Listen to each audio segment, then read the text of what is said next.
সংসদের বাদল অধিবেশন শেষ হয়েছে গত 13ই আগস্ট পুরো বন্দে মাতরমের সুর বাজিয়েই। কিন্তু তারপর 10 দিন কেটে গেলেও তা এখনও আনুষ্ঠানিকভাবে সমাপ্ত বলে ঘোষণা হয়নি। ইংরেজিতে যাকে বলে প্রোরোগেশন। এখন প্রশ্ন উঠছে, কেন আনুষ্ঠানিকভাবে অধিবেশন সমাপ্তির ঘোষণা করছেন না রাষ্ট্রপতি দ্রৌপদী মুর্মু? তবে কি ফের বিশেষ অধিবেশন বা নতুন করে কোনো অধিবেশন ডাকার পরিকল্পনা রয়েছে মোদী সরকারের? রাজনৈতিক মহলে শুরু হয়েছে জল্পনা।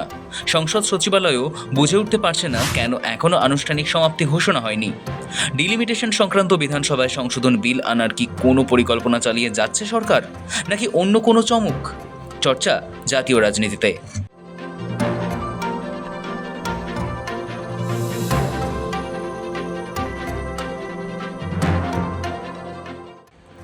13ই আগস্ট লোকসভা ও রাজ্যসভা উভয় অনির্দিষ্টকালের জন্য মুলতবি করা হয়েছিল। সাধারণত পরবর্তী 3 থেকে 4 দিনের মধ্যেই অধিবেশনটি আনুষ্ঠানিকভাবে সমাপ্ত ঘোষণা করা হয়।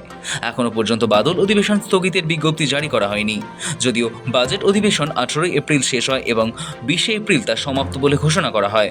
সংসদীয় নিয়ম অনুযায়ী অধিবেশন অনির্দিষ্টকালের জন্য স্থগিত বা মুলতবি করা হলেও রাষ্ট্রপতি আনুষ্ঠানিকভাবে অবসানের ঘোষণা না আসায় আইনিভাবে অধিবেশন শেষ হয়নি। সংবিধান অনুযায়ী সরকারের সুপারিশ মেনে রাষ্ট্রপতি অধিবেশন শুরু ও সমাপ্তির কথা ঘোষণা করেন। স্বাভাবিকভাবেই অধিবেশন সমাপ্তি ঘোষণার এই অস্বাভাবিক দেরি নিয়ে প্রশ্ন তুলেছে বিরোধীরা।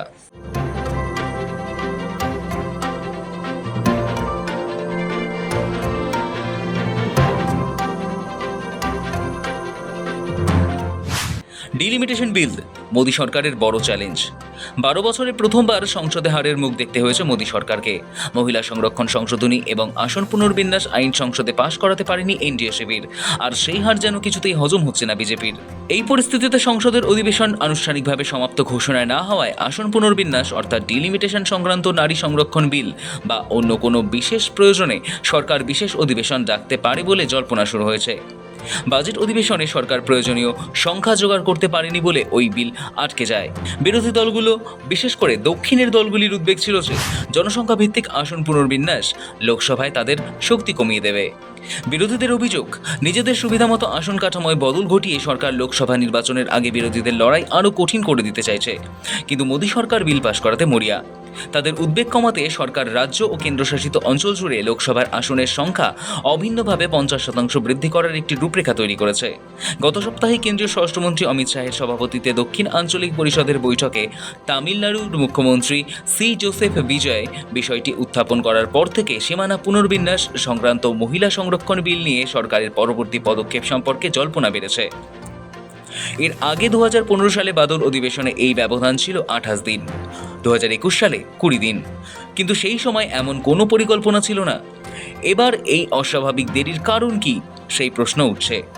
এমনিতে ডিলিমিটেশন কমিশন তৈরির লক্ষ্যে সরকারের উদ্যোগে বিরোধীদের আপত্তি নেই, কিন্তু সরকার যেভাবে 33% মহিলা সংরক্ষণ আইন কার্যকর করার নামে ডিলিমিটেশন করে লোকসভার আসন বাড়াতে চাইছে তা মানতে রাজি নয় বিরোধীরা। কংগ্রেস ইন্ডিয়া জোটের বক্তব্য হল, বর্তমানে লোকসভার যে 543টি আসন রয়েছে তার মধ্যেই কার্যকর হোক 33% মহিলা সংরক্ষণ। আগামী 25 বছরে লোকসভার আসন সংখ্যা বাড়ানো চলবে না। আসন বাড়াতে ডিলিমিটেশনের লক্ষ্যে বিধানসভার সংশোধন করতে হলে লোকসভায় দরকার 362 ভোট, কিন্তু সরকারের কাছে লোকসভায় রয়েছে 324 ভোট। রাজ্যসভায় দরকার 164 ভোট, মোদী সরকারের আছে 158 ভোট। সেই কারণেই গত 16 থেকে 18 এপ্রিল সংসদে বিশেষ অধিবেশন ডেকেও বিল পাশ করাতে পারেনি।